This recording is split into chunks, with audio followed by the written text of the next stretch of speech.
বন্ধুরা, welcome to my channel. এখন কথা বলবো ডুরান্ড কাপ নিয়ে। শেষ মুহূর্তে গোল হজমে মোহামেডানের স্বপ্নভঙ্গ।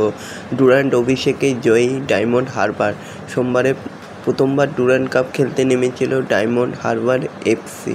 তো বন্ধুরা, এরকমই সব ফুটবল খেলার খবর প্রতিনিয়ত জানতে হলে চ্যানেলটিকে অতি শীঘ্রই লাইক, কমেন্ট, সাবস্ক্রাইব করতে ভুলো না। আর বন্ধুদের মধ্যে প্রচুর পরিমাণে শেয়ার করে দাও, যাতে আমার 4000 ঘন্টা ওয়াচ টাইম খুব শীঘ্রই পূর্ণ হয়ে যায়।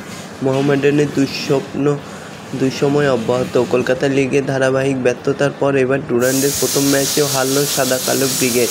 একেবারে শেষ মুহূর্তে গোল হজম করে ম্যাচ হারল মোহামেডান।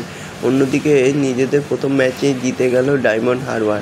হাড্ডাহাড্ডি লড়াইয়ের পর একেবারে শেষ মুহূর্তে গিয়ে জয় নিশ্চিত করল ডায়মন্ড হারবার। তো বন্ধুরা, এরকমই সব খেলার খবর প্রতিনিয়ত জানতে হলে চ্যানেলটিকে অতি শীঘ্রই লাইক, কমেন্ট, সাবস্ক্রাইব করতে ভুলো না। আর বন্ধুদের মধ্যে প্রচুর পরিমাণে শেয়ার করে দাও, যাতে আমার 4000 ঘন্টা ওয়াচ টাইম খুব শীঘ্রই পূর্ণ হয়ে যায়। তো বন্ধুরা, মোহামেডানের যেন সময় খারাপই যাচ্ছে।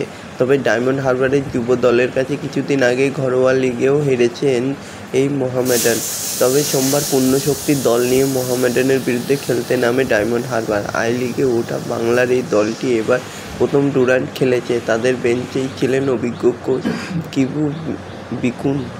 সেখানে মোহামেডান বিদেশিহীন, তার উপরে ডিফেন্ডার ওপেন টুরুর চোট। এক ঝাঁক তরুণের উপর ভরসা রেখে ওই দিন মাঠে নেমেছিল মোহামেডান, কিন্তু শেষ পর্যন্ত জয় আর আসলো না।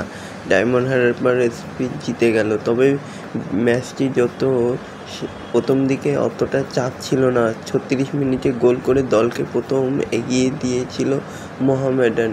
হাফ টাইম পর্যন্ত মাঠে চলেছিল মোহামেডানের রাজ, কিন্তু বিরতির পর ধীরে ধীরে ম্যাচের রাশ নিতে থাকে ডায়মন্ড হারবার। 51 মিনিটে গোল শোধ করেন রুয়া তোকিমা।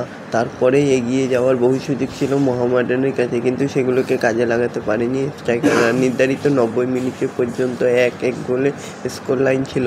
10 মিনিটের সংযুক্ত সময়ে গোল করেন ডায়মন্ড হারবারের লুকা মাসসেন।